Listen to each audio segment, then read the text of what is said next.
아직도 그 짐을 들고 걸으십니까? 60이 넘으면 버려야 할 것들. 가볍게 사는 사람이 끝내 멀리 간다는 말, 저도 한때는 믿지 않았습니다. 가볍게 사는 게 대충 사는 것처럼 보였거든요. 그런데 오랜 세월 수많은 분들 곁에서 이야기를 들어오면서 한 가지만큼은 분명해졌습니다. 무겁게 사는 분들 치고 끝까지 편안하신 분을 저는 한 번도 본 적이 없습니다. 자식에게서 전화가 오지 않으면 하루 종일 가슴 한켠이 불안합니다. 오래전 누군가에게 받은 말 한마디가 몇 년이 지나도 아직 마음속에 살아 있습니다. 만날 때마다 피곤한데 오래된 인연이라는 이유만으로 끊지 못하는 관계가 있습니다. 혹시 지금 이 중에 하나라도 해당되신다면 오늘 이 영상이 당신을 위한 겁니다. 저는 60이 넘어 병원 침대에 누워서야 처음으로 제 삶을 제대로 들여다봤습니다. 삶이 무거웠던 건 세상이 힘들어진 게 아니었습니다. 내가 내려놓지 못하는 것들이 너무 많았던 겁니다. 오늘 그 짐들을 하나씩 꺼내볼 겁니다. 이것들을 내려놓고 나면 아무것도 안 했는데 오늘이 달라집니다. 지금 삶이 무겁다고 느끼시는 분이 가까이 계신다면 이 영상을 함께 봐주십시오. 저는 오랫동안 사람들의 이야기를 곁에서 듣고 함께 고민하는 일을 해온 김도연입니다. 오늘 첫 번째로 내려놓을 것은 자식입니다. 자식이 잘못될까봐 걱정하는 것 당연하다고 생각하실 겁니다. 그런데 저는 오랫동안 이상한 패턴을 하나 봐왔습니다. 자식을 가장 많이 걱정하는 부모일수록 오히려 자식과의 관계가 가장 멀었습니다. 처음엔 저도 이해가 안 됐습니다. 걱정이 사랑인데 왜 그 사랑이 오히려 거리를 만들까요? 자식이 전화를 안 받으면 하루 종일 가슴이 불안합니다. 자식의 선택이 마음에 들지 않으면 밤새 뒤척입니다. 자식 부부 사이가 안 좋아 보이면 밥도 안 넘어갑니다. 이 모든 것을 우리는 자식을 위한 마음이라고 부릅니다. 그런데 솔직하게 한번 물어봐야 합니다. 이 걱정들이 자식의 삶을 실제로 더 낫게 만들었습니까? 걱정은 자식의 직장을 바꿔주지 못합니다. 자식 부부 사이를 풀어주지도 못하고 자식의 건강을 지켜주지도 못합니다. 걱정이 실제로 바꾸는 것은 딱 하나입니다. 당신의 하루입니다. 걱정으로 보낸 오늘, 그 하루는 고스란히 당신이 잃은 하루입니다. 사랑한다고 말하면서 사실은 믿지 않고 있었던 겁니다. 자식은 그 사실을 모릅니다. 자기 때문에 부모가 하루를 그렇게 보냈다는 것을요. 그리고 설령 안다 해도 고맙다고 느끼지 않습니다. 미안하다고 느낍니다. 부모에게 짐이 됐다는 그 느낌이 자식의 마음에 조용히 쌓입니다. 그래서 전화하기가 무거워집니다. 자식도 압니다. 부모가 자기 삶에 걱정의 시선을 보내고 있는지, 믿음의 시선을 보내고 있는지를. 걱정받는 자식은 부모에게 전화하기가 무겁습니다. 전화하면 또 걱정 이야기가 나올 것 같으니까요. 하지만 믿어주는 부모에게는 아무 이유 없이 전화하고 싶습니다. 다 자란 자식에게 필요한 건 부모의 걱정이 아니라 부모의 신뢰입니다. 그 신뢰를 보내는 순간 자식의 인생은 자식에게 돌아가고 당신의 인생도 당신에게 돌아옵니다. 자식을 생각하되 자식의 인생을 내가 안지 않으면 됩니다. 자식이 힘들어 보이면 말 한마디 건네면 됩니다. 힘들면 언제든 얘기해. 나는 여기 있어. 그것으로 충분합니다. 그 이상을 안으려 할 때부터 그것은 사랑이 아니라 짐이 됩니다. 부모가 자기 삶을 살고 있을 때 자식은 처음으로 부모를 어른으로 봅니다. 두 번째로 내려놓을 것은 관계입니다. 전화기에 이름이 뜨는 순간 한숨이 먼저 나오는 사람이 있으십니까? 반갑지 않습니다. 그런데 받습니다. 오래됐으니까요. 만나고 나면 이상하게 기운이 빠집니다. 집에 돌아오는 길이 더 무겁습니다. 그런데 다음에 또 연락이 오면 또 나갑니다. 오래됐으니까요. 시간이 쌓인다고 관계가 깊어지지 않습니다. 진심이 쌓여야 깊어집니다. 오래됐다는 것과 소중하다는 것은 다른 말입니다. 20년 전에 친했다는 것이 지금도 친하다는 뜻이 아닙니다. 사람은 변합니다. 나도 변했고 그 사람도 변했습니다.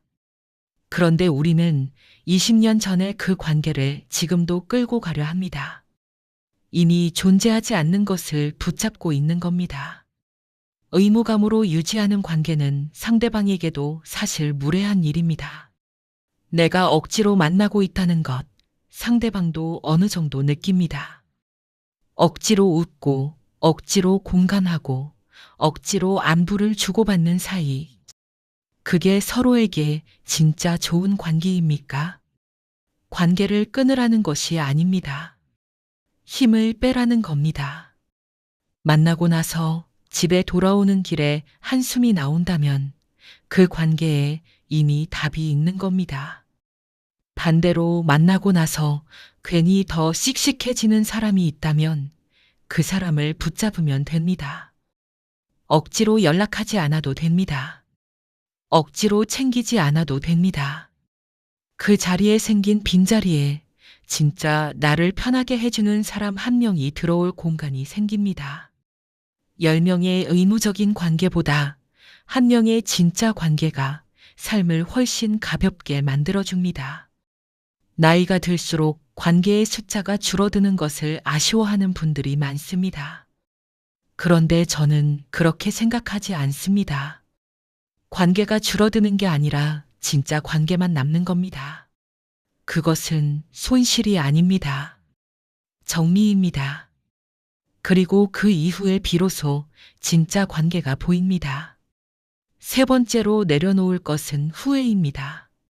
설거지를 하다가 갑자기 10여 년 전 일이 떠오른 적이 있으십니까? 아무것도 아닌 순간에 오래전 누군가가 했던 말 한마디가 불쑥 올라옵니다. 그리고 그 순간부터 하루가 망가집니다. 우리는 이런 기억을 두 가지 형태로 안고 삽니다. 하나는 내가 한 일에 대한 후회입니다. 그때 내가 왜 그랬을까? 그 말을 하지 말았어야 했는데. 다른 하나는 끝내 하지 못한 말에 대한 후회입니다. 하고 싶었는데 때를 놓쳤습니다. 한 분 이야기를 드리겠습니다. 올해 63인 이정숙 씨는 시어머니와 20년을 함께 살았습니다. 쉽지 않은 세월이었습니다. 시어머니는 말이 많은 분이었고 며느리 일에 자주 손을 댔습니다. 밥하는 것도 아이 키우는 것도 살림하는 방식도. 이정숙 씨는 그때마다 꾹꾹 눌렀습니다. 하고 싶은 말이 생길 때마다 삼켰습니다. 지금 하면 싸움이 된다고. 나중에 기회가 되면 한번 제대로 얘기하자고. 그렇게 미뤘습니다. 그런데 그 나중이 오지 않았습니다. 시어머니가 먼저 가셨습니다. 장례를 치르고 집에 돌아오는 길에 이정숙 씨는 이상한 감정이 밀려왔습니다. 섭섭함도 아니고 슬픔도 아니었습니다. 허탈함이었습니다. 20년 동안 쌓아둔 말들이 갈 곳이 없어진 겁니다. 그제야 깨달았습니다. 그 말들이 전부 다 하고 싶었던 말만은 아니었다는 걸. 그 안에는 어머니 고생하셨어요도 있었고, 어머니 저도 힘들었어요도 있었고, 어머니 그래도 감사했어요도 있었다는 걸. 그 말들을 한 번도 꺼내지 못하고 보낸 겁니다. 이정숙 씨는 지금도 가끔 시어머니가 쓰시던 찻잔을 봅니다. 그리고 생각합니다. 그때 딱 한 번만 먼저 말을 걸었더라면, 어머니, 저도 서툴렀어요. 그 한마디면 됐을 것 같다고. 후회는 살아있는 사람한테만 하는 게 아닙니다. 이미 떠난 사람한테도 남습니다. 그래서 더 무겁습니다. 꺼낼 곳이 없으니까요. 또 한 분 이야기를 드리겠습니다. 올해 76인 박성일 씨는 요즘 저녁마다 혼자 밥을 먹습니다. 식탁은 넓은데 앉는 자리는 하나입니다. 그는 젊은 시절 무서운 아버지였습니다. 회사에서 힘든 일이 있으면 그 화를 집에서 풀었습니다. 아이들이 말대꾸를 하면 소리를 질렀고 밥상을 엎은 적도 있었습니다. 그때는 그게 아버지의 권위인 줄 알았습니다.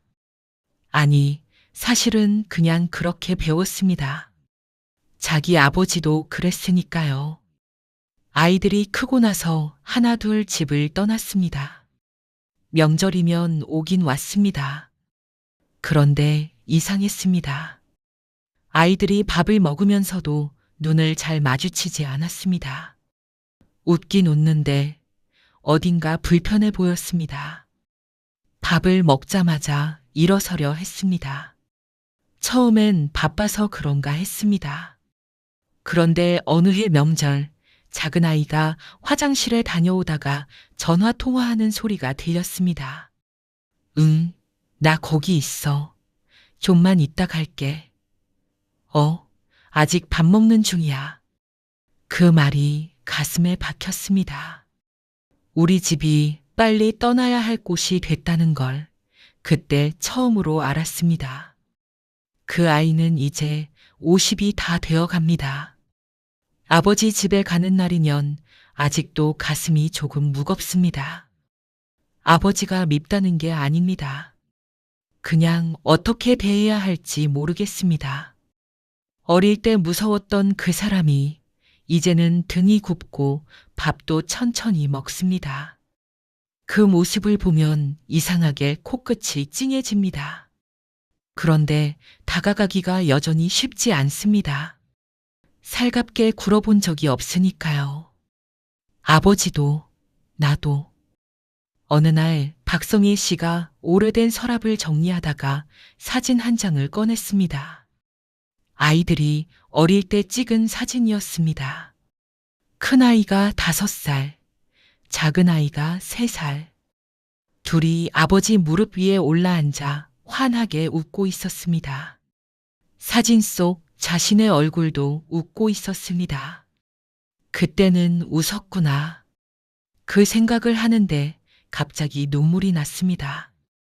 어디서부터 이렇게 됐을까? 언제부터 집이 무서운 곳이 됐을까? 그날 밤 그는 처음으로 아이들에게 문자를 보냈습니다.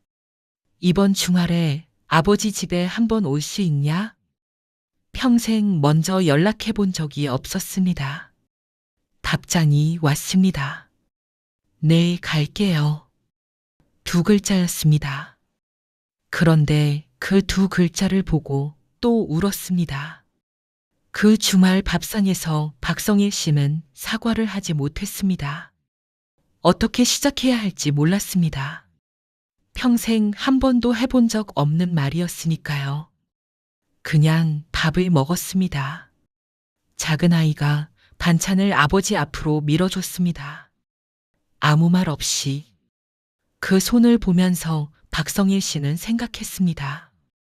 이 아이가 나를 용서한 게 아닐 수도 있습니다. 그냥 그럼에도 불구하고 왔을 수도 있습니다. 그것만으로도 충분하다는 생각이 들었습니다. 사과는 말로만 하는 게 아닐 수도 있습니다. 남은 시간을 다르게 사는 것, 그것도 사과입니다. 지금 하고 싶은 말이 있는 분이 계십니까? 미루지 마십시오. 나중이라는 시간이 반드시 오지는 않습니다. 오늘 한마디가 내일의 후회를 하나 덜어줍니다. 네 번째로 내려놓을 것은 두려움입니다. 한번 떠올려 보십시오. 지금까지 살면서 걱정했던 일들, 그 중에 실제로 일어난 것이 몇 가지나 됩니까? 많지 않으실 겁니다. 우리가 밤새 불안해했던 일들의 대부분은 결국 일어나지 않았습니다. 그런데도 우리는 또 걱정합니다. 이번엔 노후입니다. 돈이 떨어지면 어떡하나, 몸이 아프면 어떡하나, 혼자 남겨지면 어떡하나. 이 걱정들이 새벽 3시에 찾아옵니다. 눈을 감아도 잠이 오지 않고 머릿속에서 최악의 장면들이 하나씩 펼쳐집니다. 두려움은 미래를 막지 못합니다. 다만 오늘을 막습니다. 걱정은 준비가 아닙니다. 준비는 몸을 움직이는 겁니다. 오늘 한 걸음 걷고 가까운 사람에게 전화 한 통 하고 오래 미뤄온 검진 하나 예약하는 것. 그게 준비입니다. 하지만 걱정은 아무것도 하지 않으면서 불안만 키웁니다. 오히려 불안이 너무 커지면 준비조차 못하게 됩니다. 불안을 준비라고 착각하며 살아온 세월이 얼마나 됩니까? 어떤 분이 이런 말씀을 하셨습니다. 저는 평생 걱정하며 살았는데 돌이켜보면 걱정한 만큼 나쁜 일이 실제로 일어나지는 않았어요. 오히려 걱정하느라 좋은 시간을 너무 많이 놓쳤어요. 그 말이 오래 남았습니다. 지금 이 순간 당신은 살아 있습니다. 지금까지 살아오면서 넘어온 고비가 몇 번이나 됩니까? 그것들을 전부 넘어왔습니다. 그 사실이 이미 당신에 대해 많은 것을 말해줍니다. 오지 않은 미래를 두려워하느라 지금 이 순간을 잃지 마십시오. 준비할 것은 준비하십시오. 그리고 나머지는 흘러가게 두십시오. 모든 것을 내 손 안에 쥐고 싶은 마음 압니다. 하지만 흐르는 강물은 손으로 붙잡을 수 없습니다. 잡으려 할수록 손가락 사이로 빠져나갑니다. 흘러가게 두는 것. 그게 약한 사람이 하는 게 아닙니다. 오래 살아본 사람만이 아는 지혜입니다. 오늘 4가지를 이야기했습니다. 자식의 인생, 오래된 관계, 지나간 후회, 오지 않은 두려움. 이것들을 내려놓으라고 했습니다. 쉽지 않다는 걸 압니다. 저도 아직 다 내려놓지 못했습니다. 어떤 날은 자식 걱정에 밤을 새우고 어떤 날은 10여 년 전 일이 갑자기 떠올라 하루가 무거워집니다. 완벽하게 내려놓는 사람은 없습니다. 다만 어제보다 조금 더 내려놓는 연습을 하는 겁니다. 가볍게 사는 것은 목적지가 아닙니다. 매일 조금씩 걸어가는 방향입니다. 저는 오랫동안 많은 분들을 만나왔습니다. 그 중에 가장 기억에 남는 분들이 있습니다. 나이가 많아도 눈빛이 맑은 분들입니다. 삶이 고단했을 텐데 무언가를 이미 내려놓은 사람들 특유의 가벼움이 있었습니다. 그분들이 특별히 좋은 환경에서 사셨던 게 아닙니다. 더 많이 가졌던 것도 아닙니다. 다만 더 많이 내려놓으셨던 겁니다. 오늘 내려놓고 싶은 것이 있으시다면 댓글로 한 줄만 적어주십시오. 그 한 줄을 쓰는 것만으로도 조금 가벼워질 수 있습니다. 가볍게 사는 사람이 끝내 멀리 갑니다. 오늘 하루 딱 하나만 내려놓아 보십시오. 가볍게 살기로 한 오늘 하루가 당신의 나머지 인생을 바꿉니다.